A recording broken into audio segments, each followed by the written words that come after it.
એ નામ પરમ આનંદ આપનારું છે સંસારમાં. જો સાંઈ બાબાએ એનું મહત્વ તો આપણે સિદ્ધિની અંદર બધાને સમજાવવું કાલે પાઠ કરે ત્યારે, પણ એ આ એક એટલી પવિત્ર વસ્તુ છે કે સંસારમાં માણસ ગમે ત્યાં ગોથા ખાતો હોય પણ ખાલી આનો આશરો લે તો તેની બધી પરિસ્થિતિઓ શાંત પડી જ જાય.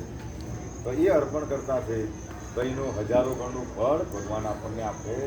આપણે હંમેશા આનંદમાં રહેતા કે જે હું એ ભાવનાથી બધા પાઠ મનથી અર્પણ કરજો. જુઓ, ભગવાન બાહ્ય વસ્તુઓને જોતા નથી કે મારા ભક્તોએ કેટલી જાહો જલાલી કરી, પણ મારા ભક્તોનું હૃદય કેટલું પવિત્ર છે તો ભગવાનને એના હાથે ખાલી મતલબ છે.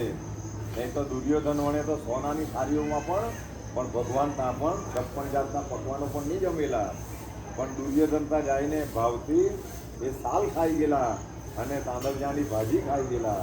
એટલા માટે એને સોનાની થાળી સાથે તે જાહો જલાલીઓ સાથે ભગવાનને લેવા દેવા. હૃદય કેટલું પવિત્ર છે તો એના પર ભગવાનને તો હૃદય પવિત્ર આપણું થાય એવી ભગવાનને પ્રાર્થના કરીએ.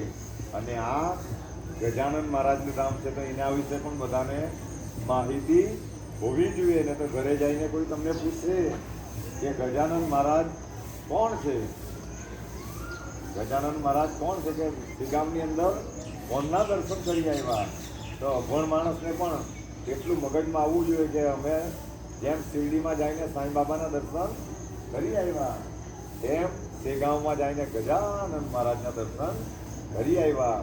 એ બે મહાત્માઓ જે તે સમયે સાથે જ હતા, પણ ગજાનન મહારાજ જો સાંઈ બાબાની મુલાકાત થઈ તો એમણે ગજાનન મહારાજની પણ મુલાકાત કરાવી. ગજાનન મહારાજની મુલાકાત કરાવી તો એમણે અક્કલકોટ સ્વામીની પણ. આ ત્રણેય એક લાઈનમાં આવેલા અને ત્રણેય દત્તનો અવતાર, દત્ત ભગવાનનો આ બધા અવતાર છે અને એક લાઈને આવેલા. અહીંથી તમે શિરડી અને ત્યાંથી ગાણગાપુર એ ત્રણ એક જ દિશામાં છે, એક જ લાઈનમાં છે, પણ એ લાઈનો આપણને ખબર પડતી નથી, આપણે એ જાણવાનો પ્રયાસ કરતા નથી.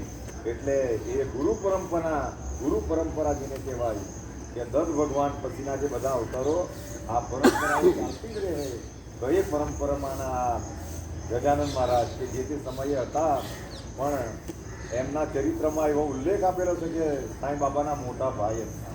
બધા ધ્યાનથી સાંભળજો, સાંઈ બાબાના મોટા ભાઈ હતા.